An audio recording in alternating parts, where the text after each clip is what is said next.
ನಮಸ್ಕಾರ. IPL kick ವಿಶೇಷ ಕಾರ್ಯಕ್ರಮಕ್ಕೆ ಸ್ವಾಗತ. ನಾನು ಸಿಂಚನಾ.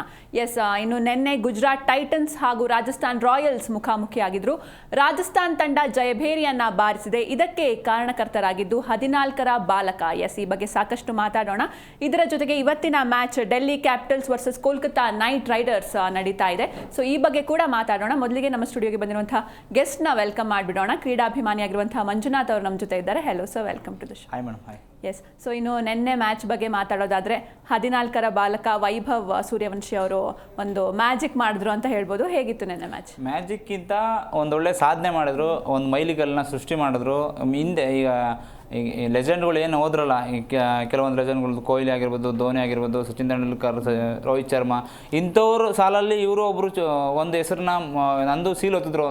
ಯಾಕೆಂದರೆ ರಾಹುಲ್ ದ್ರಾವಿಡ್ ಓಫುಲಿ ಅವರು ಓಫಿಟ್ಟು ಅವ್ರನ್ನ ಬೆಡ್ ಮಾಡಿಕೊಂಡು ಆಕ್ಷನಲ್ಲಿ ತಗೊಂಡ್ರು. ಅವಾಗ ಎಲ್ಲರಿಗೂ ಒಂಥರ ಆಶ್ಚರ್ಯ ಆಗಿತ್ತು, ಯಾರಪ್ಪ ಈತ 14 ವರ್ಷಕ್ಕೆ ಅಷ್ಟು ಕೋಟ್ಯಾಧೀಶ್ವರ ಆದ ಅಂಥ ವ್ಯಕ್ತಿ ಹೆಂಗೆ ಆಡ್ತಾರೆ, ಈ ಘಟಾನುಘಟಿ ಬೌಲರ್ಗಳ ಮಧ್ಯ ಯಾವ ಥರ ಒಂದು ಕಮ್ಬ್ಯಾಕ್ ಮಾಡ್ಬೋದು ಅಂತೇಳಿ ಪ್ರೂವ್ ಮಾಡಿದಂಥ ವ್ಯಕ್ತಿ ನಿನ್ನೆ ಪ್ರೂವ್ ಮಾಡಿದ್ರು. ಯಾಕೆ ಅಂತಂದರೆ ನೋಡಿ, ಬರೋ ಬೌಲರ್ಸ್ಗಳಿಗೆಲ್ಲ ಒಂಥರ ಹೆಂಗೆ ಅಂದರೆ ಈಸಿ ಆಪ್ಷನ್ ಆಗಿತ್ತು. ಹೆಂಗೆಂದರೆ ಎಲ್ಲರೂ ಬೌಂಡ್ರಿಯಿಂದ ಆಚೆಗೆ ತಳ್ತಾ ಇದ್ರು ಬಾಲ್ಗಳನ್ನ. ಅದು ಯಾಕಂದರೆ ಚಿಕ್ಕ ಬೌಂಡ್ರಿ ಅಲ್ಲ, ದೊಡ್ಡ ಬೌಂಡ್ರಿ ಸವಾಯ್ ಮಾನ್ ಸಿಂಗ್. ಯಾಕೆಂದರೆ ಅಂಥ ಒಂದು ಬೌಂಡ್ರಿಗೆ ಇವರು ಸಿಕ್ಸಸ್ ಸೆಕೆಂಡ್ ಟೈರ್ಗೆ, ಥರ್ಡ್ ಟೈರ್ಗೆಲ್ಲ ಹೊಡೆದ್ರು. ಹೈಯೆಸ್ಟ್ 90 ಮೀಟರ್ಸ್ಗಳು ಹೊಡೆದ್ರು. ಎಷ್ಟು ಗಟ್ಸ್ ಇರ್ಬೋದು ಅವ್ರು ಬ್ಯಾಟಿಂಗಲ್ಲಾಗಲಿ. ಅವರೊಂದು ಅವ್ರು ಹೊಡೆಯೋದೆಲ್ಲ ಹಿಂಗೆ ನೋಡಿದ್ರೆ ಮೆಚೂರಿಟಿ ಶಾಟ್ಸ್ ಹೊಡೆದ್ರು. ಇವ್ರಿಗೆಲ್ಲ ಏನೋ ಗೊತ್ತಪ್ಪ, ತುಂಬ ಎಕ್ಸ್ಪೀರಿಯನ್ಸ್ ಇದೆ ಅನ್ನೋ ಒಂದು, ಈಗ ಆಲ್ರೆಡಿ ಒಂದು IPL ಭಾಳ ಸೀಸನ್ ಆಡಿದ್ದಾರೆ ಅನ್ನೋ ಒಂದು ಮಟ್ಟಕ್ಕೆ ನಿನ್ನೆ ಬ್ಯಾಟಿಂಗ್ ಚೆನ್ನಾಗಿ ಬ್ಯಾಟಿಂಗ್ ಆಡಿದ್ರು. ಸೊ ಅವಾಗ ಅನ್ನಿಸ್ತು ಇವರು ಅಂದರೆ ಅಷ್ಟು ನೋಡಿ, ಇಷ್ಟು ಮ್ಯಾಚ್ಗಳು ಕೂತು ನೋಡಿ ನನಗೂ ಒಂದು ಚಾನ್ಸ್ ಸಿಗಲಿ, ನಾನು ಆಡ್ತೀನಿ ಅಂತ ಹೇಳ್ಬಿಟ್ಟು 3 ಮ್ಯಾಚಲ್ಲೂ ಅವರು ತುಂಬ ಸಿಕ್ಸ್ ನೋಡಿ, ಎಷ್ಟು ಸಿಕ್ಸು ಅವ್ರದ್ದೇ ವೈಯಕ್ತಿಕವಾಗಿ ನೋಡಿಕೊಂಡ್ರೆ 11 ಸಿಕ್ಸು 12 ಸಿಕ್ಸು ಈಗ ಆಲ್ರೆಡಿ ಅವ್ರ ಹೆಸರಲ್ಲಿ ಬರ್ದೋಗ್ಬಿಟ್ಟಿದೆ. ಅಷ್ಟು ಚೆನ್ನಾಗಿ ಆಡಿದ್ರು ನೋಡಿ. ಇಡೀ ವರ್ಲ್ಡಲ್ಲೇ ಅತಿ ಕಿರಿಯ ವಯಸ್ಸಿನ 100 ಹೊಡೆದಿರೋದಂದ್ರೆ ಇವರೊಬ್ಬರೇ. ಅಷ್ಟು ಚೆನ್ನಾಗಿ ಆಡಿದ್ರು. ಫಾಸ್ಟೆಸ್ಟ್ 100 ಹೌದು, 15 ಫಾಸ್ಟೆಸ್ಟ್ ಆಯಿತು, 100 ಫಾಸ್ಟೆಸ್ಟ್ ಆಯಿತು. ತುಂಬ ಚೆನ್ನಾಗಿ ಆಡಿದರು. ಟೋಟಲಾಗಿ ಜೈಸ್ವಾಲ್ ಲೆಫ್ಟ್ ಹ್ಯಾಂಡರ್ ಕಾಂಬಿನೇಷನ್ ಹೆಂಗಿದೆ, ಲೆಫ್ಟ್ ಹ್ಯಾಂಡರ್ ಕಾಂಬಿನೇಷನ್ ತುಂಬ ಚೆನ್ನಾಗಿದೆ ಇಂಡಿಯಾದಲ್ಲಿ. ಜೈಸ್ವಾಲ್ ಆಗಿರ್ಬೋದು, ಇವರು ಪ್ರಿಯಾಂಕ್ ಆರ್ಯನ್ ಆಗಿರ್ಬೋದು, ವೈಭವ್ ವಂಶಿ ಆಗಿರ್ಬೋದು, ಎಲ್ಲರೂ ಟೋಟಲಾಗಿ ನೋಡಿಕೊಂಡ್ರೆ ಲೆಫ್ಟ್ ಹ್ಯಾಂಡರ್ಗಳ್ದೇ ಒಂಥರ ಅವಳಿ ಚೆನ್ನಾಗಿದೆ ಈ IPL ಅಲ್ಲಿ ತುಂಬ. ಇನ್ನೊಬ್ರು ಗೆಸ್ಟ್ ಕೂಡ ನಮ್ಮನ್ನ ಜಾಯ್ನ್ ಆಗಿದ್ದಾರೆ. ಕ್ರೀಡಾ ವಿಶ್ಲೇಷಕರಾಗಿರುವಂತಹ ಪಾಟೀಲ್ ಸರ್ ನಮ್ಮ ಜೊತೆ ಇದ್ದಾರೆ. Hello sir, welcome. ಸರ್, ಇನ್ನು ನಿನ್ನೆ ಮ್ಯಾಚ್ ಬಗ್ಗೆ ಮಾತಾಡ್ತಾ ಇದ್ವಿ. ಸೊ ಹೇಗಿತ್ತು ಸರ್ ನಿನ್ನೆ ಮ್ಯಾಚ್? ನಿನ್ನೆ ಮ್ಯಾಚ್ಗಿಂತ ಮೊದಲು ಹೇಳ್ಬಿಡ್ತೀನಿ, RCB ಅಭಿಮಾನಿಗಳಂತೂ ಫುಲ್ ಖುಷಿ ಆಗಿಬಿಟ್ರು. ಯಾಕಂದ್ರೆ ನಿನ್ನೆ GT ಗೆದ್ದಿದ್ರೆ ನಾವು ಸೆಕೆಂಡ್ ಪ್ಲೇಸಿಗೆ ಬಂದ್ಬಿಡ್ತಿದ್ವಿ. ಅದನ್ನೊಂದು ಉಳಿಸ್ಕೊಂಡ್ವಿ. ಅದರ ಜೊತೆಗೆ ವೈಭವ್ ಸೂರ್ಯವಂಶಿ ನೋಡಿ, 14 ವರ್ಷದ ಹುಡುಗ ವರ್ಲ್ಡ್ ಬೆಸ್ಟ್ ಬೌಲರ್ಸ್ಗಳನ್ನು ಹೆಂಗೆ ಚೆಂಡಾಡಿದ್ರು ಅಂದರೆ ಎಲ್ಲರೂ ಕೂಡ ಅದೇ ಆಶ್ಚರ್ಯ. ಮನೆಯಲ್ಲಿ ಸಣ್ಣ ಮಕ್ಕಳನ್ನೆಲ್ಲ ದೊಡ್ಡವ್ರು ಬೈತಾ ಇದ್ದಾರೆ, ನೋಡೋ ಅವ್ನ ಕಲಿ, ಅವ್ನಿಗೆ 14 ವರ್ಷ ಅಂತ, ನೀನು ಇನ್ನೇ ಚಿನ್ನಿದಾಂಡು ಆಡ್ತಾ ಇದ್ದೇವೆ. ನಮಗೆ ಒಂದು ಎಕ್ಸಾಂಪಲ್ ಕೊಡ್ತೀನಿ. ನಾವು 14ನೇ ವರ್ಷದಲ್ಲಿ ಏನು ಮಾಡ್ತಿದ್ವಿ ಅಂತ ನೋಡೋದಕ್ಕೆ ಹೋದರೆ, ಎಲ್ಲೋ ಮನೆಗೆ ಹೊರಗಡೆ ಆಟ ಆಡೋಕೆ ಹೋಗ್ತಿದ್ವೋ, ಅಥವಾ ಯಾರ್ದೋ ಹೊಡೆದು ಜಗಳ ಮಾಡಿಕೊಂಡು ಮನೆಗೆ ತೊಗೊಂಬರ್ತಿದ್ವೋ, ಅಥವಾ ಸ್ಕೂಲಲ್ಲಿ ಟಾಪ್ ಬರ್ತಿದ್ವೋ ಅಥವಾ ಲಾಸ್ಟ್ ಬರ್ತಿದ್ವೋ, ಬೆಂಚ್ ಹೊಡಿತಿದ್ವೋ, ಈ ಕೆಲಸ ಮಾಡ್ತಾಯಿದ್ವಿ. ಇವನು ಇಡೀ ವಿಶ್ವದಾದ್ಯಂತ ಈಗ ಹೆಸರನ್ನ ಗಳಿಸಿದ್ದಾನೆ. ಒಂದು ಹೆಮ್ಮೆ ಏನು ಅಂತಂದರೆ, ನಮ್ಮ ಭಾರತೀಯ ತಂಡಕ್ಕೆ ಮುಂದಿನ ಒಂದು ಕ್ರೀಡೆಗೆ ತುಂಬ ಅವಶ್ಯಕವಾದಂತಹ ಒಬ್ಬ ಆಟಗಾರ ಸಿಕ್ಕ ಅನ್ಬೋದು. ಅದು ಕೂಡ ಬೆಸ್ಟು ಅಂತಂದರೆ ಲೆಫ್ಟ್ ಹ್ಯಾಂಡ್ ಬ್ಯಾಟ್ಸ್ಮನ್ ಕೂಡ. ಅದು ನಮಗೆ ಇನ್ನೂ ಒಂದು ಒಳ್ಳೆಯ ಸೈನು. ಒಳ್ಳೆಯ ಆಟವನ್ನು ಪ್ರದರ್ಶನ ಮಾಡಿದ. ಈಗ 2-3 ಪಂದ್ಯಗಳಲ್ಲಿ ಆತನ ಒಂದು ಸಣ್ಣ ಜಲಕ್ ತೋರಿಸಿದ. ಅಂದರೆ ಟ್ರೇಲರ್ ಮೊದಲ ಬಾಲಲ್ಲೇ 6 ಹೊಡೆಯೋದು, ಒಂದು ಬಿಗ್ ಹಿಟ್ಗಳನ್ನ ಮಾಡಿ ತಂಡಕ್ಕೆ ಪವರ್ ಪ್ಲೇನಲ್ಲೇ ಬಿಗ್ ಸ್ಕೋರ್ನ ತಂದು ಕೊಡೋದು, ಆಮೇಲೆ ಸ್ಟ್ರೈಕ್ ರೇಟ್ನ ತುಂಬ ಚೆನ್ನಾಗಿ ಇಟ್ಕೊಂಡಿದ್ದು. ಈ ಒಂದು ಆಟ ಬೇಕಾಗಿತ್ತು. ಮೊದಲ ಪಂದ್ಯದಲ್ಲಿ 30+ ರನ್ ಮಾಡಿದಾಗ ಆತನಿಗೆ ಆ ಸಂತೃಪ್ತಿ ಇರಲಿಲ್ಲ. ಹೊರಗಡೆ ಹೋಗ್ತಾ ಇರುವಾಗ ಕಣ್ಣೀರಾಗ್ತಾ ಇದ್ದ ಆತ. ಯಾಕೆ ಅಂತಂದರೆ ನನ್ನ ಆಟ ಇದಲ್ಲ, ಇನ್ನೂ ದೊಡ್ಡದಿತ್ತು ಅಂತ ಹೇಳಿ ತೋರ್ಸೋಕ್ಕೆ. ಬಟ್ ನಿನ್ನೆ ನಾನು ಅನ್ಕೋತಾ ಇದ್ದೆ, ಸಂಜು ಸ್ಯಾಮ್ಸನ್ ಬಂದರೆ ಪಾಪ ಇವನ್ನ ಹೊರಗಡೆ ಕುದುರ್ತಾರಲ್ಲ ಅಂತ. ಬಟ್ ಸಂಜು ಸ್ಯಾಮ್ಸನ್ ಬರಲಿಲ್ಲ ನನ್ನ ಪುಣ್ಯಕ್ಕೆ. ಬಟ್ ಇವರೇ ಬಂದರು. ಒಂದು ಲೆಕ್ಕಾಚಾರದಲ್ಲಿ RR ಗೆಲ್ಲಲ್ಲ ಅನ್ನೋದೇ ಎಲ್ಲರ ತಲೆಯಲ್ಲಿತ್ತು. ನಾನು ಕೂಡ ಒಪ್ಕೊಡ್ತಿದ್ದೆ ಅದನ್ನು. 90% ಜನ ಎಲ್ಲ ಹೇಳ್ತಾ ಇದ್ದಿದ್ದೆ ಈಸಿಯಾಗಿ GT ಅವ್ರು ಗೆಲ್ತಾರೆ. ಯಾಕಂದರೆ RR ಈ ಸೀಸನ್ ನೋಡಿದ್ದೀವಲ್ಲ ನಾವು, ಅವ್ರ ಹಣೆ ಬರ ತುಂಬ ಕೆಟ್ಟದಾಗೆ ಇತ್ತು. ಆ GT ಒಳ್ಳೆ ಬಾಲಿಂಗ್ ಪಡೆ. ಅದರಲ್ಲೂ ನೋಡಿ ನೀವು, ನಿನ್ನೆ ಬೌಲರ್ಸು ಎಲ್ಲರೂ ಕೂಡ ಇಂಟರ್ನ್ಯಾಷನಲ್ ಪಂದ್ಯಗಳನ್ನು ಆಡಿದವರು ಮೊಹಮ್ಮದ್ ಸಿರಾಜು, ಇಶಾಂತ್ ಶರ್ಮಾ, ವಾಷಿಂಗ್ಟನ್ ಸುಂದರ್, ಪ್ರಸಿದ್ಧ ಕೃಷ್ಣ ಈ ಸರಿ ಈ ಒಂದು ಇದರಲ್ಲಿ ಅತಿ ಹೆಚ್ಚು ವಿಕೆಟ್ ತೆಗೆದುಕೊಂಡವರಲ್ಲಿ 2ನೇ ಸ್ಥಾನದಲ್ಲಿದ್ದಾರೆ. ರಶೀದ್ ಖಾನ್ ಅಂತ ಬೌಲರ್ ಆ ತಂಡದಲ್ಲಿದ್ದಾರೆ. ಆಮೇಲೆ ಕರೀಂ ಜನ್ನತ್ ಅವ್ರನ್ನಂತೂ ಹೆಚ್ಚು ಬಿಸಾಕ್ಬಿಡ್ರಿ. ಕರೀಂ ಜನ್ನತ್ ಇನ್ನೊಮ್ಮೆ ಆತ ಜನ್ನತ್ಗೆ ಹೋಗೋದೇ ಬೆಟ್ರು, ಹಂಗೆ ಆಗ್ಬಿಡ್ತದು. ಆಮೇಲೆ ಸಾಯಿ ಕಿಶೋರ್, ಇಂಥ ಒಳ್ಳೆ ಬೌಲರ್ಸ್ಗಳು ಇದ್ದಾಗಲೂ ಕೂಡ ಆತನ ಒಂದು ಆರ್ಭಟವನ್ನು ತಡೆಯೋಕ್ಕೆ ಆಗಲಿಲ್ಲ. ಯಾವ ಬಾಲರ್ ಬರ್ತೀರಾ ಬನ್ನಿ ಅನ್ನೋ ಥರ ಇತ್ತು. ಹೆಂಗೆ ಅಂತಂದ್ರೆ ನಾನು ಅಂದ್ಕೊಂಡಿದ್ದೆ ಓಕೆ ಈ ಓವರ್ ವಿಕೆಟ್ ಹೋಗ್ಬೋದು, ನೆಕ್ಸ್ಟ್ ಓವರ್ ವಿಕೆಟ್ ಹೋಗ್ಬೋದು, ಯಾಕಂದರೆ ಪೂರ್ತಿ ಎಲ್ಲ ಬಾಲ್ನೂ ಹಿಟ್ ಮಾಡ್ತಾಯಿದ್ರು. ಆ ಪರ್ಫೆಕ್ಟ್ ಹಿಟ್ಟಿಂಗ್ ಮತ್ತು ಅದ್ರ ಜೊತೆಗೆ ನಾನು ನಿನ್ನೆ ಅಬ್ಸರ್ವ್ ಮಾಡಿದ್ದು ಒನ್ ಸೈಡ್ ಹಿಟ್ಟಿಂಗ್ ಅಲ್ಲ, ಅದು 360 ಆ್ಯಂಗಲ್ ನೋಡಿ. ಲಾಂಗ್ ಆಫಲ್ಲೂ ಹೊಡೆದಿದ್ದಾರೆ, ಫ್ಲಿಕ್ ಮಾಡಿದ್ದಾರೆ, ಮಿಡ್ ವಿಕೆಟಲ್ಲೂ ಹೊಡೆದಿದ್ದಾರೆ, ಬೌಂಡ್ರಿಗಳನ್ನು ಅಷ್ಟೇ ಚೆನ್ನಾಗಿ ತೊಗೊಂಡಿದ್ದಾರೆ, ಕಟ್ ಅಷ್ಟೇ ಚೆನ್ನಾಗಿ ಮಾಡಿದ್ದಾರೆ. ಎಲ್ಲ ಆ್ಯಂಗಲಲ್ಲೂ ಕೂಡ ಆತನ ಆಟ ಪರ್ಫೆಕ್ಟ್ ಆಗಿತ್ತು ನಿನ್ನೆ ಅದು ಯಾವ ಪುಣ್ಯಾತ್ಮ ಹೇಳಿದ್ನೋ ಇದು ಟ್ರ್ಯಾಕ್ನಲ್ಲಿ 170 180 ಹೋದರೆ ಬಿಗ್ ಒಂದು ಕಾಂಪಿಟೇಷನ್ ಆಗುತ್ತೆ ಅಂತ. ನಿನ್ನೆ 300 ಹೊಡೆದಿರೋ ಹೊಡೆಯೋಂಗಿದ್ರು ಇವರು, ಅಷ್ಟು ಚೆನ್ನಾಗಿ ಆಡ್ತಾ ಇದ್ರು. ಅದರಲ್ಲೂ ಕೂಡ ವೈಭವ್ ಜೊತೆಗೆ ಒಂದು ಒಳ್ಳೆ ಪಾರ್ಟ್ನರ್ಶಿಪ್ನ ಕೊಟ್ಟಿದ್ದು ಖಂಡಿತವಾಗ್ಲೂ ಜೈಸ್ವಾಲ್ ತುಂಬ ಚೆನ್ನಾಗಿ ಅವರು ಕೂಡ ಸಾಥ್ನ ಕೊಟ್ಟರು. ಅದನ್ನು ತುಂಬ ಚೆನ್ನಾಗಿ ಫಿನಿಶ್ ಮಾಡಿದ್ದು ರಿಯಾನ್ ಫರಾಗ್. ಎಲ್ಲ ವಿಭಾಗದಲ್ಲೂ ಕೂಡ ಒಂದು ಒಳ್ಳೆ ಆಟ ನಮಗೆ. ಅದರಲ್ಲೂ ಕೂಡ ಕನ್ನಡಿಗ ನಮ್ಮ ರಾಹುಲ್ ದ್ರಾವಿಡ್ ಅವರಿಗೆ ನಿನ್ನೆ ಖುಷಿಯಾದಂಥ ದಿನ. ನಿನ್ನೆ ತುಂಬ ಖುಷಿಯಿಂದ ಎದ್ನಿತ್ತು ಚಪ್ಪಾಳೆ ಹೊಡೆದು ಒಂದು ವೈಭವ ಆರ್ಭಟ ಅಂತ ಹೇಳ್ಬೋದು. ಯಂಗ್ ಪ್ಲೇಯರ್ಸ್ ಕಮ್ಬ್ಯಾಕ್ ಮಾಡಿರೋದು ತುಂಬ ಒಳ್ಳೆ ಸೈನು. ಭಾರತಕ್ಕೂ ಅಷ್ಟೇ, IPLಗೂ ಅಷ್ಟೇ ಇದು ಸ್ಫೂರ್ತಿ. ಬೇರೆ ಬೇರೆ ಸಣ್ಣ ಈಗ ಕೆಲವೊಬ್ರು ಅಂತಾರೆ ಕ್ರಿಕೆಟ್ಗೆಲ್ಲ ಇದಿಲ್ಲ ಬಿಡು, ತುಂಬ ಕಾಂಪಿಟೇಷನ್ ಇದೆ ಹಾಗೆ ಹೀಗೆ ಅಂತ. ನೀವು 14 ವರ್ಷಕ್ಕೂ ಸಕ್ಸಸ್ ಆಗ್ಬೋದು ಅನ್ನೋದಕ್ಕೆ ಇದೇ ಒಬ್ಬ ಹುಡುಗ ಕಾರಣ. 14 ಏನೋ ಮತ್ತು ಇನ್ನೊಬ್ರು ಕೆಲವೊಬ್ರು ಅವನ ಬಗ್ಗೆ ತಪ್ಪು ಪ್ರಚಾರಗಳು ಹೋಗ್ತಾ ಇದ್ದಾವೆ. ಆತನ ವಯಸ್ಸು 14 ಅಲ್ಲ, ಜಾಸ್ತಿ ಇದೆ, ಕ್ರಿಕೆಟ್ ಜಾಸ್ತಿ ಆಡಬೇಕು ಅಂತ ವಯಸ್ಸು ಕಡಿಮೆ ಆಗ್ತಿದ್ದಾರೆ ಹಾಗೆ ಹೀಗೆ ಅಂತ. ಇದನ್ನೊಂದು ಹೇಳ್ಬಿಡ್ತೀನಿ, ಆತನಿಗೆ ವಯಸ್ಸು 14 ಇದೆ, 15 ಅನ್ಕೊಳ್ಳೋಣ, 20 ಅನ್ಕೊಳ್ಳೋಣ, ಬ್ಯಾಟಿಂಗ್ ಆಡ್ತಾ ಇದಾರಲ್ಲ, ಚೆನ್ನಾಗಿ ಆಡ್ತಾ ಇದ್ದಾರೆ, ಅದನ್ನ ಅಪ್ರಿಷಿಯೇಟ್ ಮಾಡಿ ಅನ್ನೋದನ್ನ ಹೇಳ್ಬಿಡ್ತೀನಿ ಅಷ್ಟೇ. ನಮಸ್ಕಾರ. ನಮಸ್ತೆ ಮೇಡಮ್. ನಮಸ್ತೆ ಸರ್, ನಿಮ್ಮ ಹೆಸರು? ಹೆಸರು ರಮೇಶ್ ಅಂತ ಮೇಡಮ್. ಓಕೆ, ನಿನ್ನೆ ಮ್ಯಾಚ್ ನೋಡಿದ್ರಾ, ಹೇಗಿತ್ತು? ನೋಡ್ತಾ ಇದ್ದೆ ಮೇಡಮ್. ಏನ್ ಅನಿಸ್ತು? ಫಸ್ಟ್ ನೀವು ಯಾರು ವಿನ್ ಆಗ್ಬೋದು ಅಂತ ಅನ್ಕೊಂಡಿದ್ರಿ ಸ್ಟಾರ್ಟಿಂಗ್ ಅಲ್ಲಿ? ಮೇಡಮ್ ನಾನು ಕ್ರಿಕೆಟ್ ಅಭಿಮಾನಿ ಅಲ್ಲ. ಸೊ ನಿನ್ನೆ ಮ್ಯಾಚ್ ನೋಡಿದ್ರಾ ನೀವು?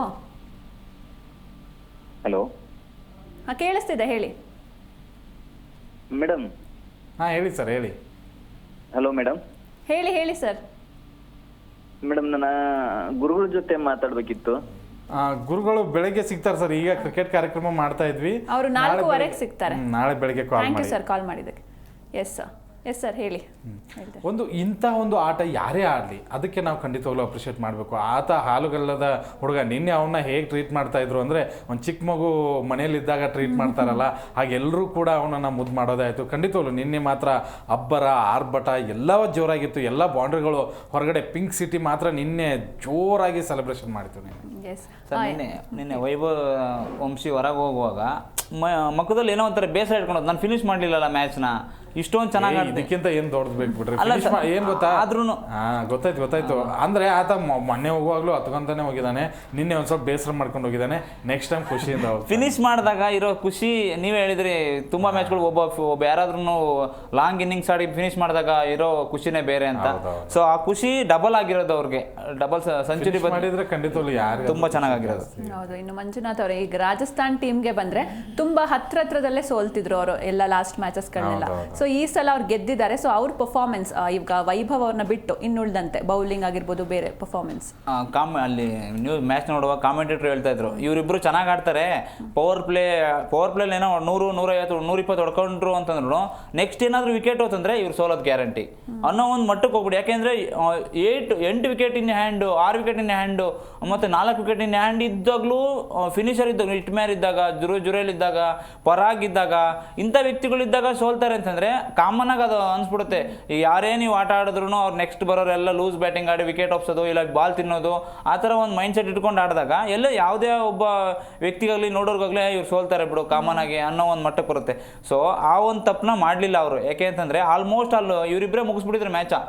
ಆಲ್ಮೋಸ್ಟ್ ಇನ್ನೇನು 150 ಪಾರ್ಟ್ನರ್ಶಿಪ್ ಬಂದಾಗ ನೆಕ್ಸ್ಟ್ ಬರೋರಿಗೆ ಈಸಿ ಆಗಿಬಿಡುತ್ತೆ. 45 ಬಾಲಿಗೆ ಅಲ್ಲ ಸಾರಿ 52 ಬಾಲಿಗೆ 40 ಬೇಕಿತ್ತು, ಆ ಟೈಮಲ್ಲಿ ಬಂದು ಯಾರೇ ಆಗಲಿ ಫಿನಿಶ್ ಮಾಡೋವಂಥ ಆ ಮ್ಯಾಚ್ನೂ ಸೋಲ್ತಾರೆ ಅಂತಂದರೆ ಆವಂಥ ಒಂದು ಡಮ್ಮಿ ಟೀಮ್ ಎಲ್ಲೂ ಇಲ್ಲ ಅಂತ ಅನ್ಕೋಬೋದು. ಯಾಕೆಂದರೆ ನಿನ್ನೆ ಅದಾಗಲಿಲ್ಲ, ಅದನ್ನು ಉಲ್ಟಾ ತಿರುಗಿಸ್ಬಿಟ್ರು. ಜಿ ಟಿ ಆಪೋಸಿಟು ಅಂತ ಬೌಲಿಂಗ್ ಘಟಾನುಘಟಿ ಬೌಲರ್ಗಳ ಮಧ್ಯೆ ಇವರು ಬ್ಯಾಟಿಂಗ್ ಆಡಿ ಒಂದೊಳ್ಳೆ ಫಿನಿಶ್ ಮಾಡಿದ್ರಲ್ಲ, ಅದು ಪರಾಗ್ ಆಗಿರ್ಬೋದು, ಆಮೇಲೆ ಇವರಾಗಿರ್ಬೋದು, ಜೈಸ್ವಾಲ್ ಆಗಿರ್ಬೋದು, ವಂಶಿ ಆಗಿರ್ಬೋದು, ಟೋಟಲಾಗಿ ಎಲ್ಲ ಅಂದರೆ ವೈಭವ ಚೆನ್ನಾಗಿ ನಿನ್ನೆ ಮೂಡ್ ಬಂತು ಆರ್ ಕಡೆ. ಓಕೆ, ಒಬ್ರು ಕಾಲರ್ ಇದ್ದಾರೆ, ಮಾತಾಡ್ಸೋಣ. ನಮಸ್ಕಾರ. ನಮಸ್ತೆ ಮೇಡಮ್. ನಮಸ್ತೆ ಸರ್, ನಿನ್ನೆ ಮ್ಯಾಚ್ ನೋಡಿದ್ರಾ? ನೋಡಿದೆ. ಹೇಗಿತ್ತು ನಿನ್ನೆ ಮ್ಯಾಚ್? ಆಯ್ತು, ತುಂಬಾ ಚೆನ್ನಾಗಿತ್ತು. ಅಂದ್ರೆ ಒಬ್ಬ 14 ವರ್ಷದ ಹುಡುಗ ಇಷ್ಟು ಚೆನ್ನಾಗಿ ಆಡ್ತಾನೆ ಅಂದ್ರೆ ಅದು ನಮ್ಮ ಭಾರತದಿಂದ ಹೆಮ್ಮೆ ವಿಚಾರನೆ. ಹೌದು.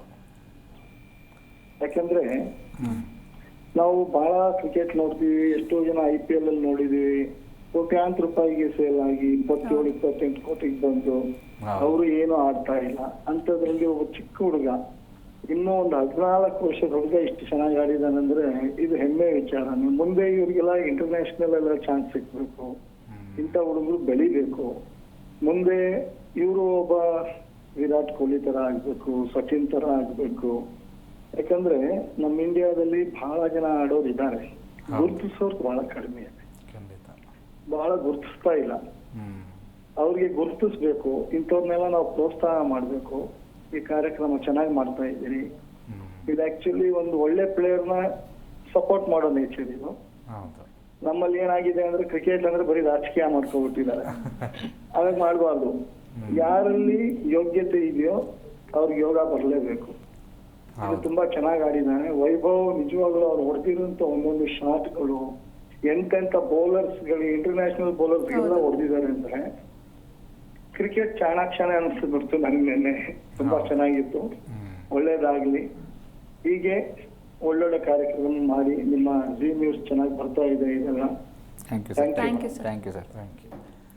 ಒಂದೇನು ಗೊತ್ತಾ, ಎಲ್ರಿಗೂ ಆ ಒಂದು ಕ್ರಿಕೆಟ್ನ ಬೇರೆ ಥರನೇ ನೋಡ್ತಾರೆ. ಇತ್ತೀಚೆಗೆಲ್ಲ ಪೊಲಿಟಿಕ್ಸ್ ಆಗುತ್ತೆ ಅಥವಾ ದೊಡ್ಡ ದೊಡ್ಡ ಆಟಗಾರನ್ನೇ ಬೆಂಬಲಿಸೋದು.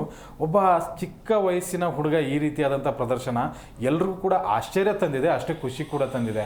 ನೋಡಿ, ಬೇರೆ ಬೇರೆ ದೇಶಗಳಲ್ಲಿ ಈಗಿನ ಆಟಗಳು, ಪಾಕಿಸ್ತಾನಕ್ಕೆ ಹೋಗಿಬಿಡೋಣ, ಯಾಕೆ ಭಾಳ ತುಂಬ ದೂರ ಹೋಗ್ಬಿಡ, ತುಂಬ ಮೆರಿತಾ ಇದ್ರು. ಅವರು ಯಂಗ್ಸ್ಟರ್ಸ್ಗಳನ್ನ ಬೆಳೆಸಲಿಲ್ಲ. ಅದೇ ಒಂದು ಕಾರಣಕ್ಕಾಗಿ ಈಗ ಅವರ ಆ ಒಂದು ಪರಿಸ್ಥಿತಿ ಇದೆ. ಎಲ್ಲ ಪಂದ್ಯಗಳಲ್ಲೂ ಸೋಲ್ತಾ ಇದ್ದಾರೆ. ಎಲ್ಲಿ ಗೆಲ್ತಾರೆ ಅಂದರೆ ಜಿಂಬಾಬ್ವೆ, ಈ ಸಣ್ಣ ಬಾಂಗ್ಲಾದೇಶ ಇವ್ರ ಜೊತೆಗೆ. ಬಟ್ ನಮ್ಮ ಭಾರತದ ABCD ತಗೊಳ್ಳೋಣ, ಡಿ ತಂಡ ಕೂಡ ಬೇರೆ ದೇಶಕ್ಕೆ ಹೋಗಿ ಆ ದೇಶವನ್ನು ಸೋಲಿಸಿ ಬರುವಂತ ತಾಕತ್ತಿದೆ. ಯಾಕಂದ್ರೆ ನಮ್ಮಲ್ಲಿ ಅಷ್ಟೊಂದು ಯಂಗ್ಸ್ಟರ್ಸ್ ಇದ್ದಾರೆ.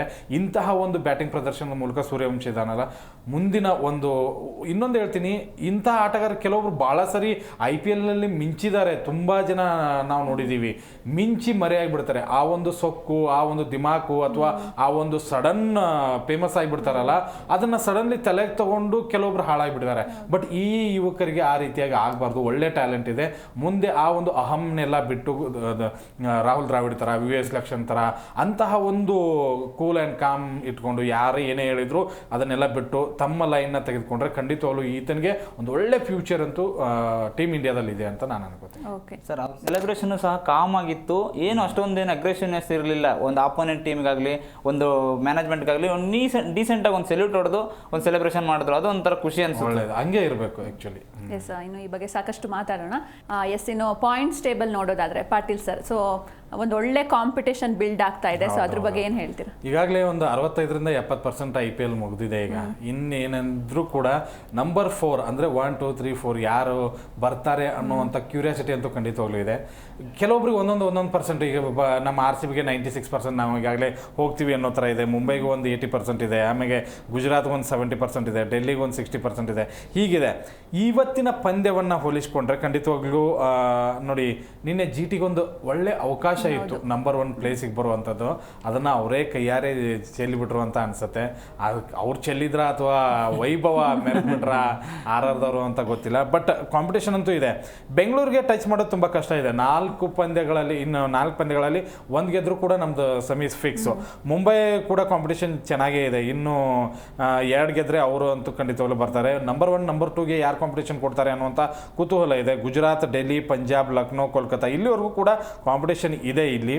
ಬಟ್ ಒಂದು ಲೆಕ್ಕಾಚಾರದಲ್ಲಿ ಇಂದಿನಿಂದ ಅಥವಾ ಇವತ್ತಿನ ಪಂದ್ಯದಿಂದ ತುಂಬ ಕಾಂಪಿಟೇಷನ್ ನಡೆಯುತ್ತೆ. ಒಂದೊಂದು ಸಣ್ಣ ನೆಟ್ ರನ್ ರೇಟ್ ಕೂಡ ತುಂಬ ಇಂಪಾರ್ಟೆಂಟ್ ಆಗುತ್ತೆ ಆ ಗೆಲುವಿಗೆ, ಅಥವಾ ದೊಡ್ಡ ಗೆಲುವಿಗೆ, ಅಥವಾ ಬೇಗ ನಾವು ಮೇಲ್ಗಡೆ ಹೋಗಬೇಕು, ನಂಬರ್ 2 1 ಅಲಂಕರಿಸಬೇಕು ಅನ್ನುವಂಥ ಕುತೂಹಲ ಇರುತ್ತೆ. ಖಂಡಿತವಾಗ್ಲೂ ಇನ್ನು ಮುಂದೆ ಪಾಯಿಂಟ್ಸ್ ಟೇಬಲ್ನ ನೋಡೋದು ಒಂದು ಕುತೂಹಲ ಜಾಸ್ತಿ ಆಗುತ್ತೆ ಜನರಿಗೆ. ಎಸ್, ಇನ್ನು ಇದಿಷ್ಟು ನಿನ್ನೆ ಮ್ಯಾಚ್ ಬಗ್ಗೆ ಆಯಿತು. ಇನ್ನು ಇವತ್ತು ಡೆಲ್ಲಿ ಕ್ಯಾಪಿಟಲ್ಸ್ ಹಾಗೂ ಕೋಲ್ಕತ್ತಾ ನೈಟ್ ರೈಡರ್ಸ್ ಮುಖಾಮುಖಿ ಆಗ್ತಿದ್ದಾರೆ. ಸೊ ಇವತ್ತಿನ ಮ್ಯಾಚ್ ಹೇಗಿರ್ಬೋದು ಮಂಜುನಾಥ್ ಅವರು? ಡಿ ಸಿಗೂ ಕೆ ಕೆ ಆರ್ಗೆ ಮಸ್ಟ್ ವಿನ್ ಗೇಮ್ ಅಂತಲೇ ಹೇಳ್ಬೋದು. ಯಾಕೆ ಅಂತಂದರೆ ಅವ್ರು ತುಂಬ, ಯಾಕಂದರೆ ಹೋದ ವರ್ಷ ಚಾಂಪಿಯನ್ ಆದಂಥವ್ರು ಸಡನ್ನಾಗಿ ಇವರು ಆಲ್ ಆಫ್ ಸಡನ್ ಈ ಥರ ಸೋಲ್ತಾ ಇದ್ದಾರೆ ಒಂದು ಸ್ಟ್ರಾಂಗ್ ಟೀಮ್ ಇಟ್ಕೊಂಡು ಅಂತಂದರೆ, ಸೊ ಯಾವುದೇ ಒಬ್ಬ ವ್ಯಕ್ತಿಗಾಗಲಿ ಇದು ಚಾಂಪಿಯನ್ಸ್ ಟೀಮಾ ಅನ್ನೋ ಒಂದು ಹಿಂಗೆ ಅಂದರೆ ಕನ್ಫ್ಯೂಷನ್ ಸ್ಟಾರ್ಟ್ ಆಗುತ್ತೆ. ಯಾಕೆಂದರೆ ಅಲ್ಲೇನು ಕಮ್ಮಿ ಪ್ಲೇಯರ್ಸ್ಗಳಿಲ್ಲ, ನರೇನ್ ಅಂತ ಪ್ಲೇಯರ್ ಇದ್ದಾರೆ, ರಸಲ್ ಅಂತ ಪ್ಲೇಯರ್ ಇದ್ದಾರೆ, ಒಬ್ಬರು ಹೊರಗೆ ಬಂದಿದ್ದಾರೆ ಬಿಟ್ಟರೆ ಇನ್ನೆಲ್ಲ ಒಂದೊಳ್ಳೆ ಘಟಾನುಘಟಿ ಬೌಲರ್ಗಳು ಬ್ಯಾಟರ್ಗಳೇ ಇರೋವಂಥ ತಂಡ. ಯಾಕೆಂದರೆ ಅಷ್ಟೊಂದು ಸ್ಟ್ರಾಂಗ್ ಟೀಮ್ನ ನಾವು ನೋಡ್ತೀವಿ. ಯಾಕೆಂದರೆ ಅವ್ರು 263 270 ಹೊಡೆದು ಚೇಸ್ ಮಾಡಿರೋಂಥ ತಂಡದಲ್ಲಿ ಇರೋವಂಥ ವ್ಯಕ್ತಿಗಳು ಇರೋದ್ರಿಂದ ನಮಗೆ ಯಾಕೋ ಎಲ್ಲೋ ಒಂದು ಕಡೆ ಕೆ ಕೆ ಆರ್ ಎಲ್ಲೋ ಒಂದು ಕಡೆ ಎಡುತ್ತಾ ಇದೆಯಾ, ಎಲ್ಲಿ ಮೈನಸ್ ಇದೆ ಎಲ್ಲಿ ಪ್ಲಸ್ ಇದೆ ಅಂತಲೂ ಕನ್ಫ್ಯೂಸ್ ಇದು ಅಳತೆ ಮಾಡೋಕ್ಕಲ್ಲ. ಸೊ ಡಿ ಸಿ ಬಗ್ಗೆ ಮಾತಾಡೋದಾದರೆ ನಮ್ಮ RCB ಮೇಲೆ ಆಡಿ ಸೋತಿದ್ದಾರೆ, ಸೊ ಹೋಮ್ ಗ್ರೌಂಡಲ್ಲಿ. ಸೊ ಅವರಿಗೆ ಅಲ್ಲಿ ತಿದ್ಕೊಳ್ಳೋಂಥ ಕೆಲವೊಂದು ವಿಷಯಗಳು, ಚಿಕ್ಕ ವಿಷಯ ಆಗಲಿ ದೊಡ್ಡ ವಿಷಯ ಆಗಲಿ ತುಂಬಾ ಇದೆ. ನಿನ್ನೆ ಕಲ್ತಿರೋದು ತುಂಬ ಇದೆ. ಆ ಒಂದು ತಪ್ಪುಗಳನ್ನ ತಿದ್ದುಕೊಂಡು ಕೆ ಕೆ ಆರ್ ಮೇಲೆ ಗೆದ್ದರೆ ಅವರು ಸರಿ ಹೇಳ್ದಂಗೆ ಒಂದು 70% ಚಾನ್ಸು ಅಥವಾ ಒಂದು 60% ಚಾನ್ಸ್ ಸಿಗ್ಬೋದು ಕ್ವಾಲಿಫೈ ಆಗೋದಕ್ಕೆ. ಯಾಕೆಂದರೆ ಹಿಂದೆ ಬರುವಂಥ ತಂಡಗಳು ಯಾವುದೂ ಇಲ್ಲ, ಎಲ್ಲ ಮಸ್ಟ್ ವಿನ್ ಗೇಮ್ ಅಂತಲೇ ಹೇಳಬೇಕು. ಇವತ್ತು ಸಹ ಒಂದು ಒಳ್ಳೆ ಬಿಗ್ ಫೈಟ್ ಆಗುತ್ತೆ. ಸರಿ ಹೇಳ್ದಂಗೆ ಇವತ್ತಿಂದ ಕನ್ಸಿಡರ್ ಆಗುತ್ತೆ ಯಾರ್ಯಾರು ಹೋಗ್ತಾರೆ, ಯಾರ್ಯಾರು ಮನೆಗೆ ಹೋಗ್ತಾರೆ ಅಂತ. ಯಾರ್ಯಾರು IPL ಉಳ್ಕೋತಾರೆ, ಇನ್ನು ಯಾರ್ಯಾರು ಅರ್ಧ ಸೀಸನ್ ಮುಗಿಸ್ಕೊಂಡು ಹೋಗ್ತಾರೆ ಅನ್ನೋ ಅದರಲ್ಲಿ ಆಲ್ರೆಡಿ ಇಬ್ಬರು ಗಂಟು ಮುಟ್ಟೆ ಕಟ್ಟಿದ್ದಾರೆ ಅಂತ ನಾವು ಹೇಳ್ಬೋದು. ಸೊ ಈಗ ಇವತ್ತಿನ ಬಗ್ಗೆ ಮ್ಯಾಚಲ್ಲಿ ಹೇಳೋದಾದರೆ ಕೆ ಕೆ ಆರ್ ಮಸ್ಟ್ ವಿನ್ನ ಗೆಲ್ಲಬೇಕು. ಯಾಕೆ ಅಂತಂದರೆ ಅದು ಪಾಯಿಂಟ್ಸ್ ಟೇಬಲಲ್ಲಿ ಒಂದು ಸ್ವಲ್ಪ ಅಲ್ಲಾಡಿಸುತ್ತೆ. ಈ ಮೇಘಲಿರೋ ಏನೋ ಅಲ್ಲಾಡ್ಸೋಕ್ಕಾಗಲ್ಲ, ಕೆಳಗಿರೋವೇ ಒಂದು ಸ್ವಲ್ಪ ಅಲ್ಲಾಡ್ಸೋಕ್ಕಾಗೋದು. ಸೊ ಅದು ಇವತ್ತು ಕೆ ಕೆ ಆರ್ ಒಂದು ಚೆನ್ನಾಗಿ ಆಡಿ ಗೆಲ್ಬೋದು ಅಂತ ಅನಿಸುತ್ತೆ. ಓಕೆ, ಇನ್ನು ಪಾಟೀಲ್ ಸರ್ ಇವತ್ತಿನ ಮ್ಯಾಚ್ ಬಗ್ಗೆ ನೀವೇನು ಹೇಳ್ತೀರಾ? ಈಗಾಗಲೇ ಒಂದು ತಂಡ ಅಂತೂ ನಾನು ಈ ಒಂದು ಟೂರ್ನಿಂದ ಹೊರಗೆ ಹೋಗಿದ್ದೀನಿ ಅಂತ ಪ್ಯಾಕ್ ಮಾಡ್ಕೊಂಡು ಹೋಗೋಕೆ ರೆಡಿ ಆಗಿದ್ದಾರೆ. ಇನ್ನು 3 ತಂಡಗಳು ಯಾವುದು ಅಂತಂದ್ರೆ ಕೋಲ್ಕತ್ತಾ, ರಾಜಸ್ಥಾನ್, ಹೈದರಾಬಾದ್ ಪ್ಯಾಕ್ ಇದೆ. ಇನ್ನು ಹೋಗೋದಷ್ಟೇ ಬಾಕಿ. ಒಂದ್ಸಲ ಕನ್ಫರ್ಮೇಷನ್ ಬೇಕು. ಇವತ್ತು ಕೋಲ್ಕತ್ತಾದವ್ರಿಗೆ ಕನ್ಫರ್ಮೇಷನ್ ಸಿಗ್ಬೋದು ಅಂತ ನಾನು ಅನ್ಕೋತೀನಿ. ಈ ತಂಡಗಳಿಗೆ ಚಾನ್ಸಸ್ ತುಂಬ ಕಡಿಮೆ ಇದೆ, 10% ಚಾನ್ಸಸ್, 10 ಇಲ್ಲ ಅನ್ಕೋತೀನಿ ನಾನು. ಉಳಿದ ಮುಂದಿನ ಎಲ್ಲ ಪಂದ್ಯಗಳನ್ನು ಗೆದ್ದರೆ ಮಾತ್ರ ಇವರಿಗೆ ಸೆಮೀಸ್ಗೆ ಹೋಗುವಂಥ ಒಂದು ದಾರಿ ಇದೆ.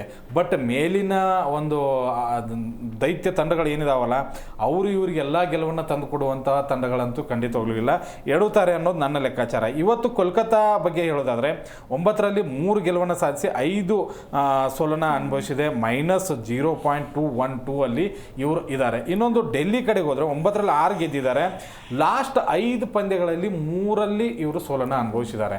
ನಾವು ಆರಂಭದಲ್ಲಿ ನೋಡಿದಾಗ ಡೆಲ್ಲಿ ಹೆಂಗು ಕುದುರೆ ಥರ ಓಡ್ತಾನೆ ಇತ್ತು. ಏನು ಬಂದವರೆಲ್ಲ ಒಬ್ಬರಾದ್ರೂ ಕೈ ಹಿಡಿತಾನೆ ಇದ್ರು. ಕನ್ನಡಿಗ ಒಂದ್ಸಲ ಕೈ ಹಿಡಿತಾ ಇದ್ರ, ಪೊರೆಲ್ ಚೆನ್ನಾಗಿ ಆಡ್ತಾ ಇದ್ರು, ಕ್ಯಾಪ್ಟನ್ ಚೆನ್ನಾಗಿ ಆಡ್ತಾ ಇದ್ರು, ಸ್ಟಾರ್ಕ್ ಬೌಲಿಂಗ್ ಚೆನ್ನಾಗಿ ಆಗ್ತಾ ಇದ್ರು, ಎಲ್ಲೋ ಒಂದು ಲಕ್ ಹಿಡಿತಾ ಇತ್ತು. ಬಟ್ ಕಳೆದ 5 ಪಂದ್ಯಗಳಿಂದ ಎಲ್ಲೋ ಒಂದು ಕಡೆಗೆ ಡಲ್ ಆಗಿಬಿಟ್ರು. ನೋಡಿ 4ನೇ ಸ್ಥಾನಕ್ಕೆ ಜಿಗಿಯೋದು ಅಂತಂದ್ರೆ ಖಂಡಿತವಾಗ್ಲೂ ಕಷ್ಟದ ವಿಚಾರನೆ. ನಂಬರ್ 1 ಇದ್ದವರು.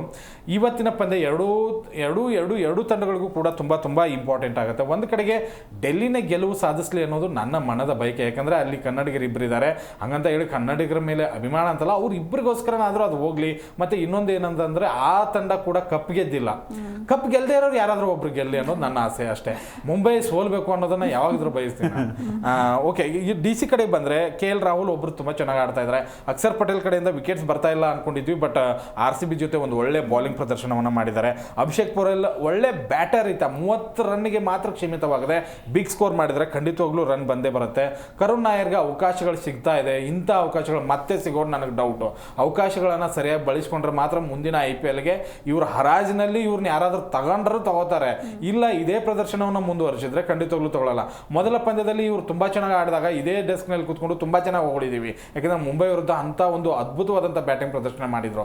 ಮತ್ತೆ ಮುಂದೆ 3 ಪಂದ್ಯಗಳಲ್ಲಿ ವೈಫಲ್ಯದ ಮೇಲೆ ತಮ್ಮ ಸ್ವಯಂಕೃತ ಅಪರಾಧದಿಂದನೇ ಔಟ್ ಆಗ್ತಾ ಇದ್ದಾರೆ. ಬ್ಯಾಡ್ ಶಾಟ್ಸ್ಗಳನ್ನ ಹೊಡಿತಾ ಇದ್ದಾರೆ, ಬಂದ ತಕ್ಷಣ ಹಿಟ್ ಮಾಡೋದಕ್ಕೆ ಹೋಗ್ತಾ ಇದ್ದಾರೆ. ಅದನ್ನ ಬಿಟ್ಟು ನೈಜ ಆಟವನ್ನು ಪ್ರದರ್ಶನ ಮಾಡಬೇಕು. ಇನ್ನು ಬೌಲಿಂಗ್ ವಿಭಾಗಕ್ಕೆ ಬಂದರೆ ಅಥವಾ ಇನ್ನೊಬ್ರು ಇದ್ದಾರೆ ಸ್ಟಬ್ಸ್, ಅವರು ಒಂದು ಕಾರ್ಯವನ್ನು ಚೆನ್ನಾಗಿ ಮಾಡ್ತಾ ಇದ್ದಾರೆ. ಅಶುತೋಷ್ ಶರ್ಮಾನ 11 ಬಳಗದಲ್ಲಿ ತಂಡದಲ್ಲಿ ಇಟ್ಕೊಂಡ್ರೆ ಇವ್ರಿಗೆ ಲಾಭ. ಮತ್ತೆ ಬಿಟ್ಟರು ಅಂದರೆ ಇವರು ಎಡವಟ್ಟನ ಮಾಡಿದಂಗೆ ಆಗುತ್ತೆ. ಸ್ಟಾರ್ಕ್ ಆಗಿರ್ಬೋದು, ಚಮೀರ್ ಆಗಿರ್ಬೋದು, ಕುಲ್ದೀಪ್, ನನಗೆ ಬಾಲಿಂಗ್ ಬಗ್ಗೆ ಏನು ಪ್ರಾಬ್ಲಮ್ ಇಲ್ಲ, ಬಟ್ ಮುಖೇಶ್ ಕುಮಾರ್ನ ದಯವಿಟ್ಟು ಮುಖ ಮೋತಿ ನೋಡ್ದೇ ಸೈಡ್ ಕೂರಿಸ್ಬಿಡಿ. ಈತ ಏನು ಉಪಯೋಗನೇ ಇಲ್ಲದೆ ಇರುವಂಥ ಆಟಗಾರ. ಪ್ರತಿಯೊಂದು ಪಂದ್ಯದಲ್ಲೂ ಹೊಡಿಸ್ಕೊಂಡಿದ್ದಾನೆ. ಕಳೆದ RCB ವಿರುದ್ಧನೇ ಹೇಳ್ತೀನಿ ನಾನು, ಲಾಸ್ಟ್ 17 ರನ್ ಬೇಕಾದಾಗ 19ನೇ ಓವರ್ ಇವನಿಗೆ ಯಾವ ಆಧಾರದ ಮೇಲೆ ಯಾವ ಕ್ಯಾಪ್ಟನ್ಶಿಪ್ ತಲೆಯಿಂದ ಬಂತು ಗೊತ್ತಿಲ್ಲ ನನಗೆ, ಈತನಿಗೆ ಕೊಡ್ತಾರೆ. ಚಮೀರಾ ಇದ್ರು, ಮಿಚೆಲ್ ಸ್ಟಾರ್ಕ್ ಇದ್ರು, ಅಂಥವ್ರನ್ನೆಲ್ಲ ಬಿಟ್ಟು ಇಂಥ ಈ ಒಂದು ವರ್ಷದಲ್ಲಿ ಫಾರ್ಮ್ನಲ್ಲೇ ಇಲ್ದಿರೋರು ಕೊಟ್ಟು ಸೋಲನ ಅನುಭವಿಸಿದ್ರು. ಇನ್ನು KKR ಬಂದರೆ T20 ಸ್ಪೆಷಲಿಸ್ಟು ಅಂತ ನಾವು ಕರೆದಿದ್ದೀವಿ. ಒಳ್ಳೆ ಬ್ಯಾಟರ್ಸ್ಗಳಿದ್ದಾರೆ, ಒಳ್ಳೆ ತಂಡ ಇದೆ. ಬಟ್ ಡ್ರೆಸ್ಸಿಂಗ್ ರೂಮ್ ಪ್ರಾಬ್ಲಮ್ಮಾ ಅಥವಾ ಕೋಚು ಮತ್ತು ಕ್ಯಾಪ್ಟನ್ಸಿ ನಡುವೆ ಏನೋ ಜಗಳನ ಅಥವಾ ನನಗೇನು ಏನೋ ಗೊತ್ತಿಲ್ಲ. ಅಗ್ರೆಸಿವ್ನೆಸ್ ಕ್ಯಾಪ್ಟನ್ಸಿ ಅಂತೂ ಖಂಡಿತವಾಗ್ಲೂ ಇಲ್ಲವೇ ಇಲ್ಲ. ಡಿಕಾಕ್ನ ಬಿಟ್ಟಿದ್ದಾರೆ, ಗುರ್ಬಾಜ್ನ ಆಡ್ತಾ ಇದ್ದಾರೆ. ಇದರಷ್ಟು ವರ್ಸ್ಟ್ ಡಿಸಿಷನ್ ನನ್ನ IPL ಕೆರಿಯರ್ನಲ್ಲಿ ಯಾರ್ದು ನೋಡಿಲ್ಲ. ಇನ್ನು ರಹಾನೆ ಅವರ ಸ್ವಂತಕ್ಕೆ ಆಡ್ತಾ ಇದ್ದಾರೆ, ನಾನು 50 ಗಳಿಸೋಣ ಅಂತ ಹೇಳಿ. ಸುನಿಲ್ ನಾರಾಯಣ್ 10 ಪಂದ್ಯದಲ್ಲಿ 1 ಪಂದ್ಯದಲ್ಲಿ ಬ್ಯಾಟಿಂಗ್ ಅಬ್ಬರ ನಡೆಸ್ತಾರೆ, 9 ಪಂದ್ಯದಲ್ಲಿ ಫೇಲು. ವೆಂಕಟೇಶ್ ಅಯ್ಯರ್ 25 ಕೋಟಿ ಏನು 25 ರೂಪಾಯಿಗೂ ಭಾಳಲ್ಲ ಇವನು. ಆಮೇಲೆ ರಿಂಕು ಸಿಂಗು ರಸೆಲ್ಗೆ ಅವಕಾಶ ಸಿಕ್ಕಲ್ಲಿ ಸಣ್ಣ ಪುಟ್ಟದಾಗ ಬಳಸ್ಕೊತಾ ಇದ್ದಾರೆ. ರಸೆಲ್ ಏನೋ ಅಷ್ಟು ಅಬ್ಬರ ತೋರಿಸ್ತಾ ಇಲ್ಲ. ಬ್ಯಾಟಿಂಗ್ನಲ್ಲಿ ಅಟ್ರಪ್ಲ ಪ್ರದರ್ಶನ ಇವ್ರದಂತೂ. ಇನ್ನು ಬಾಲಿಂಗ್ ವಿಭಾಗಕ್ಕೆ ಬಂದರೆ ಹರ್ಷಿತ್ ರಾಣಾ ಓಕೆ, ವರುಣ್ ಚಕ್ರವರ್ತಿ ಇವರೇ ಅವ್ರವ್ರ ಕೊಡುಗೆ ಸಣ್ಣದಾಗಿ ಕೊಡ್ತಾ ಇದ್ದಾರೆ. ಹೊರತು ಮ್ಯಾಚ್ನ ಗೆಲ್ಲಿಸುವಂತಹ ಒಂದು ಆಟ ಯಾವೊಬ್ಬ ಆಟಗಾರನಿಂದನೂ KKR ಟೀಮ್ನಲ್ಲಿ ನಾನು ಇದುವರೆಗೂ ನೋಡಲೇ ಇಲ್ಲ. ಓಕೆ, ಇನ್ನು ಮಂಜು ಅವರೇ, ಇವರು ಹಾಲಿ ಚಾಂಪಿಯನ್ಸ್ ಆದರೂ ಕೂಡ ಎಡುತ್ತಾ ಇದ್ದಾರೆ. ಸೊ ಏನು ಮೈನಸ್ ಆಗ್ತದೆ ಅವ್ರ ಟೀಮಲ್ಲಿ? ಸರ್ ಹೇಳಿದ್ರು ಗುರ್ಬಾಜ್ನ ಹಾಕೊಂಡು ಡಿಕಾಕ್ನ ತೆಗೆದಿದ್ದಾರೆ ಅಂತ. ಡಿಕಾಕ್ಗೂ ಗುರ್ಬಾಜ್ಗೂ ಹೋಲಿಕೆ ಮಾಡ್ಕೊಂಡ್ರೆ 70% ನಾವು ಡಿಕಾಕ್ ಕೊಡಬೇಕು, 30% ಗುರ್ಬಾಜ್ ಕೊಡಬೇಕು. ಯಾಕೆ ಅಂತಂದರೆ ಅವ್ರು ಇಂಟರ್ನ್ಯಾಷನಲಲ್ಲಿ ಎಂತೆಂಥ ಮ್ಯಾಚ್ಗಳಲ್ಲಿ 100 ಇದೇ IPL ನೋಡಿ, ಮುಂಬೈಯಲ್ಲಿ ಚೆನ್ನಾಗಿ ಆಡಿದ್ರು, LSL ಚೆನ್ನಾಗಿ ಆಡಿದ್ರು. ಅಂಥ ವ್ಯಕ್ತಿ ಇದ್ದಾಗ ಗುರ್ಬಾಜ್ನ ಆಡಿಸ್ತೀವಿ, ಪ್ಲೇಯಿಂಗ್ ಲೆವೆಲ್ನಲ್ಲಿ ಡಿಕಾಕ್ನ ಇಳಿಸ್ತೀವಿ ಅಂತಂದರೆ, ಸೊ ಅವ್ರ ಥಿಂಕಿಂಗ್ ನೋಡಿ, ಯಾವುದೇ ಒಂದು ತಂಡ ಸೋಲ್ತಾ ಇದೆ ಅಂತಂದರೆ ಅಲ್ಲಿ ತಿದ್ಕೊಳ್ಳೋಕೆ ಟ್ರೈ ಮಾಡಬೇಕು, ಚೇಂಜ್ ಮಾಡೋದಕ್ಕಲ್ಲ. ಒಬ್ಬರನ್ನ ಚೇಂಜ್ ಮಾಡಿ ನಾನು ಗೆಲ್ಲಬೇಕು, ಚೇಂಜ್ ಮಾಡಿದ್ಮೇಲೆ ಗೆಲ್ಲಬೇಕು. ಅಲ್ಲೂ ಸೋಲ್ತಾರೆ ಅಂತಂದಮೇಲೆ ನಿಜವಾಗ್ಲೂ ಅಲ್ಲೇನೋ ತುಂಬ ಡಿಫಾಲ್ಟ್ ಇದೆ ತಂಡದಲ್ಲಿ. ಅದನ್ನು ರಹಾನೆ ಅವರು ಅದೇ ಸರ್ ಹೇಳ್ದಂಗೆ ರಹಾನೆ ವೈಯಕ್ತಿಕ ಆಟಕ್ಕೆ ಮಾತ್ರ ಆಡ್ತಿದ್ದಾರೆ, ಯಾವುದೇ ಒಬ್ಬ ಅಗ್ರೆಸಿವ್ನೆಸ್ ತೋರಿಸ್ತಾ ಇಲ್ಲ. ಒಬ್ಬ ಕ್ಯಾಪ್ಟನಿಗೆ ಅಗ್ರೆಸಿವ್ನೆಸ್ ಇಂಪಾರ್ಟೆಂಟು. ಅವರು ಆಡಲ್ಲ ಅಂತಂದಮೇಲೆ ರೇಗಾಡಬೇಕು, ಅವಾಗ ಅವ್ರು ಪೆಟ್ಟು ತಿದ್ಕೊಂತಾರೆ. ಸೊ ಸರ್ ಹೇಳಿದ್ರು 25 ರೂಪಾಯಿಗೂ ಬಾಳಲ್ಲ, ವೆಂಕಟೇಶ್ ಅಯ್ಯರು 25 ಕೋಟಿ ತಗೊಂಡ್ರು, ಹರಾಜ್ ಮಾಡ್ಕೊಂಡ್ರು ಅಂತ. ಸೊ ಆ ವ್ಯಕ್ತಿ ಚಾಂಪಿಯನ್ಸ್ ಫೈನಲ್ ಚೆನ್ನಾಗಿ ಆಡಿದ್ರು ಅಂತ ಹೇಳ್ಬಿಟ್ಟು ಅವ್ರನ್ನ ರಿಟರ್ನ್ ಮಾಡ್ಕೊಳ್ಳಿಲ್ಲ, ಹರಾಜಲ್ಲಿ ತಗೊಂಡ್ರು. ನಾವು ಕಾಂಪಿಟೇಷನ್ ಕೊಟ್ವಿ, ನಮಗೂ ಬರಲಿ RCBಗೆ ಅಂತ. ಸೊ ಈಗ ಅನಿಸುತ್ತೆ ಅವ್ರು ಬರ್ದೇ ಇರೋದೇ ಬೆಟ್ರು, ಅಲ್ಲೇ ಇರಪ್ಪ ನೀನು KKR ಅಲ್ಲೇ ಇದ್ಬಿಡು, ಅಲ್ಲೇ ಚೆನ್ನಾಗಿರೆ, ಅಲ್ಲೇ ಚೆನ್ನಾಗಿ ಆಡು ಅಂತ ಹೇಳೋ ಒಂದು ಮನಸ್ಥಿತಿ ಬಂದ್ಬಿಟ್ಟಿದೆ. ಸೊ ಅಂಥ ವ್ಯಕ್ತಿ ಒಂದು ಮ್ಯಾಚಲ್ಲಿ ಆಡ್ತಾರೆ, ಒಂದು ಮ್ಯಾಚಲ್ಲಿ ಆಡಲ್ಲ. ಸೊ ಆ ಒಬ್ಬ ವ್ಯಕ್ತಿ ಆಡಿಲ್ಲ ಅಂತಂದಮೇಲೆ ನೆಕ್ಸ್ಟ್ ಅವ್ರನ್ನ ಕೂರಿಸಿ ಬೇಕಾದ್ರೆ ಇನ್ನೊಬ್ಬರನ್ನ ರೀಪ್ಲೇಸ್ ಮಾಡೋದು ತುಂಬ ಒಳ್ಳೆಯದು. ಯಾಕಂದರೆ ಮನೀಶ್ ಪಾಂಡೆ ಅಂತ ಪ್ಲೇಯರ್ ಇದ್ದಾರೆ ನಮ್ಮ ಕನ್ನಡದವನು, ಅವ್ರನ್ನೂ ರೀಪ್ಲೇಸ್ ಮಾಡಿ. ಫೀಲ್ಡಿಂಗಲ್ಲಿ ಚೆನ್ನಾಗಿದೆ, ಬ್ಯಾಟಿಂಗಲ್ಲಿ ಚೆನ್ನಾಗಿದೆ. ಸೊ ಒಂದು ಬದಲಾವಣೆ ಮಾಡ್ಕೊಳ್ಳೇಬೇಕು. ಈ ಗೆದ್ದಿಲ್ಲ ಅಂತಂದರೆ ಟೂರ್ನಿಂದ ಅರ್ಧಂಬರ್ಧ ಬಟ್ಟೆ ಪ್ಯಾಕ್ ಮಾಡ್ಕೊಂಡು ಹೊರಡೋದೇ ಗ್ಯಾರಂಟಿ. ಏನು ಪಾಟೀಲ್ ಸರ್, ಇವತ್ತಿನ ಪಿಚ್ ರಿಪೋರ್ಟ್ ನೋಡೋದಾದರೆ? ಖಂಡಿತ ನವದೆಹಲಿಯಲ್ಲಿ ಮ್ಯಾಚ್ ನಡೀತಾ ಇರೋದ್ರಿಂದ ಈ 2 ಥರ ವರ್ತನೆ ಮಾಡಿದೆ ಈ ಒಂದು ಪಿಚ್. ಒಂದು ಸರಿ ಬಿಗ್ ಸ್ಕೋರು ಬಂದಿದೆ, 200+ ರನ್ಗಳು ತುಂಬ ಸರಿ ಬಂದಿದೆ. ಇನ್ನು ಲಾಸ್ಟ್ ಟೈಮ್ RCB ಜೊತೆ ಆಡುವಾಗ 162 ಬಂದಿದೆ. ಒಂದು ಸರಿ ಬಾಲಿಂಗ್ ಫ್ರೆಂಡ್ಲಿ ಪಿಚ್ ಆಗಿತ್ತು. ಈ ಪಿಚ್ ಒಂದು ವಿಶೇಷತೆ ಏನಂತಂದರೆ, ಈ ಪಿಚ್ನಲ್ಲಿ ಲಾಸ್ಟ್ ಒಂದು 7 ಪಂದ್ಯಗಳಿಗೆ ಹೋಲಿಸ್ಕೊಂಡ್ರೆ ಒಂದೇ ಒಂದು ಚೇಸ್ ಮಾಡಿ ಗೆದ್ದಿರುವಂಥ ಪಂದ್ಯ ಇದೆ, ಅದು ಕೂಡ RCB ಕಳೆದ ಪಂದ್ಯದಲ್ಲಿ. ಉಳಿದ ಎಲ್ಲ ಪಂದ್ಯಗಳು ಕೂಡ ಮೊದಲು ಬ್ಯಾಟಿಂಗ್ ಮಾಡಿದಂಥ ತಂಡಗಳೇ ಗೆದ್ದಿದ್ದಾವೆ. ಇನ್ನು ಒಂದು ಪಂದ್ಯ ಅಂತಂದರೆ ಒಂದು ಟೈ ಆಯಿತು, ಯಾವುದೋ ಡೆಲ್ಲಿ ಮತ್ತು RR, ಅದರಲ್ಲಿ ಡೆಲ್ಲಿನೇ ವಿನ್ ಆಯಿತು. ನನಗೆ ಲೆಕ್ಕಾಚಾರದ ಪ್ರಕಾರ ಬ್ಯಾಟಿಂಗ್ ಫ್ರೆಂಡ್ಲಿ ಪಿಚ್ಚು 180 ಈಸಿಯಾಗಿ ಹೊಡಿತಾರೆ ಇವತ್ತಿನ ಪಿಚ್ನಲ್ಲಿ. ಡ್ಯೂ ಬರುವಂಥ ಯಾವುದೇ ಸಾಧ್ಯತೆಗಳು ಇಲ್ಲ, ಮಳೆ ಬರುವಂಥ ಸಾಧ್ಯತೆಗಳು ಇಲ್ಲ. ಬ್ಯಾಟಿಂಗ್ ಫ್ರೆಂಡ್ಲಿ ಪಿಚ್ ಆಗಿರೋದ್ರಿಂದ ಟಾಸ್ ಗೆದ್ರೆ ಖಂಡಿತವಾಗ್ಲೂ ಇದನ್ನೂ ಕೂಡ ಫೀಲ್ಡಿಂಗೇ ತಗೋತಾರೆ.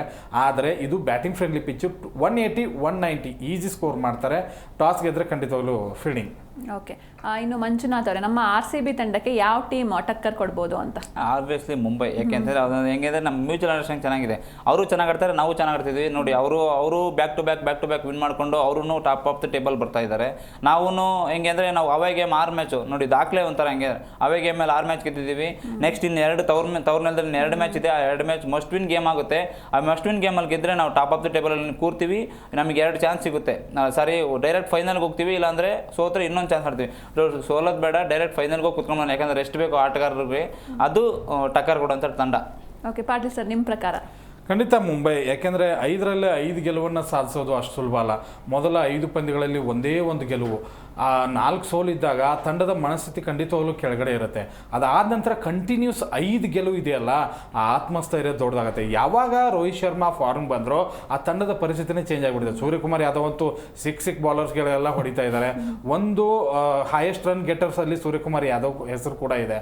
ಅಂತ ಒಂದು ಒಳ್ಳೆ ಬ್ಯಾಟಿಂಗ್ ಲೈನಪ್ ಇದ್ದಾಗ ವರ್ಲ್ಡ್ ಕ್ಲಾಸ್ ಆಟಗಾರ ನೋಡಿ, ಅವರು ತಂಡದಲ್ಲಿ ಎಲ್ಲರೂ ಕ್ಯಾಪ್ಟನ್ಸ್ಗಳೇ ತುಂಬಿಟ್ಟಿದ್ದಾರೆ ನೋಡಿ. ರೋಹಿತ್ ಶರ್ಮಾ ಕ್ಯಾಪ್ಟನ್ ಆಗಿದ್ದವರು, ಸ್ಯಾಂಟ್ನರ್ ಕ್ಯಾಪ್ಟನ್ ಆಗಿರೋ, ಬುಮ್ರಾ ಕ್ಯಾಪ್ಟನ್ ಆಗಿದ್ರು, ಆಮೇಲೆ ಸೂರ್ಯಕುಮಾರ್ ಕ್ಯಾಪ್ಟನ್ನು, ಹಾರ್ದಿಕ್ ಪಾಂಡ್ಯ ಕ್ಯಾಪ್ಟನ್ನು, ಬೋಲ್ಟು ಕ್ಯಾಪ್ಟನ್ಸಿ ಮಾಡಿದ್ರು ಅಂತ ಏನು ಅನ್ಸುತ್ತೆ. ಬುಮ್ರಾ ಕ್ಯಾಪ್ಟನ್ಸಿ ಮಾಡಿದ್ದಾರೆ. ಎಲ್ಲರೂ ಎಲ್ಲ ದೇಶದ ಕ್ಯಾಪ್ಟನ್ಸ್ಗಳೇ ತುಂಬಿಟ್ಟಿದ್ದಾರೆ. ಇನ್ನೇನು ಬೇಕು, ಆ ಒಂದು ಆತ್ಮಸ್ಥೈರ್ಯನೂ ಇರುತ್ತೆ. ಖಂಡಿತವಾಗ್ಲೂ RCBಗೆ ಟಕ್ಕರ್ ಕೊಡುತ್ತೆ ಅಂತ ಅನಿಸಿದ್ರೆ ಅದು ಮುಂಬೈ ಬಿಟ್ಟರೆ ನನಗೆ ಯಾವ ತಂಡ ಅಷ್ಟು ಸ್ಟ್ರಾಂಗ್ ಆಗಿ ಕಾಣಿಸ್ತಾ ಇಲ್ಲ. ಓಕೆ, ಇನ್ನು ಇವತ್ತು ಯಾರು ವಿನ್ ಆಗ್ತಾರೆ ಅಂತ? ನಾನು KKR ವಿನ್ ಆಗಲಿ, KKR ವಿನ್ ಆಗಬೇಕು. ಓಕೆ, ಪಾಟೀಲ್ ಸರ್ ನಿಮಗೆ? ಇವತ್ತು ಡೆಲ್ಲಿ ವಿನ್ ಆಗುತ್ತೆ ಅಂತ ನಾನು ಅನ್ಕೋತೀನಿ. ಯಾಕಂದ್ರೆ KKRನಲ್ಲಿ ಯಾವ ಒಬ್ಬ ಆಟಗಾರರು ಕೂಡ ಸ್ಥಿರ ಪ್ರದರ್ಶನವನ್ನು ಕೊಡ್ತಾ ಇಲ್ಲ. T20 ಸ್ಪೆಷಲಿಸ್ಟ್ ಇದ್ದಾರೆ, ಒಪ್ಕೊಳ್ತೀನಿ, ಬಟ್ ಸ್ಥಿರ ಪ್ರದರ್ಶನ ಬರ್ತಾ ಇಲ್ಲ. ಆ ಕಾಂಬಿನೇಷನೇ ಎಲ್ಲೋ ನನಗೆ ಮಿಸ್ ಹೊಡಿತಾ ಇದೆ. ಡಿಕಾಕ್ ಇಲ್ಲದೆ ಇರೋದು, ಗುರ್ಬಾಜು, ಏನೋ ಬ್ಯಾಟಿಂಗ್ ಲೈನಪ್ಪೇ ಚೆನ್ನಾಗಿಲ್ಲ. ಮತ್ತು ಅದರಲ್ಲೂ 25 ಕೋಟಿ ಕೊಟ್ಟವ್ರಂತೂ ಅವನಲ್ಲಿ ಯಾರು 27 ಕೋಟಿ ಕೊಟ್ಟವನು ಬರೀ 1 ಅಂಕಿಗೆ ಔಟ್ ಆಗ್ತಾನೆ. ಇವನು 25 ಕೋಟಿ ಕೊಟ್ಟವನು ಇವ್ರಿಗೆ ಕೋಟಿನೇ ಕೊಡಬಾರ್ದು ಅಂತ ಅನಿಸ್ಬಿಡುತ್ತೆ. ಖಂಡಿತವಾಗ್ಲೂ ಇವತ್ತು DC ಒಂದು ಒಳ್ಳೆ ಫಾರ್ಮಲ್ ಇದೆ. ಕಳೆದ ಬಾರಿ ಮಾಡಿದ ತಪ್ಪುಗಳನ್ನು ತಿದ್ದುಕೊಂಡು ಇವತ್ತು ಗೆಲುವನ್ನು ಸಾಧಿಸಿ ಮತ್ತೆ ಅಂಕಪಟ್ಟಿಯಲ್ಲಿ 2 ಅಥವಾ 3ನೇ ಸ್ಥಾನಕ್ಕೆ ಬರುತ್ತೆ ಅಂತ ನಾನು ಅನ್ಕೋತೀನಿ. ಓಕೆ, ಇನ್ನು ಇಷ್ಟೊತ್ತು ನಮ್ಮ ಡಿಸ್ಕಷನಲ್ಲಿ ಭಾಗಿಯಾಗಿದ್ದಕ್ಕೆ thank you so much. Thank you ma'am, thank you.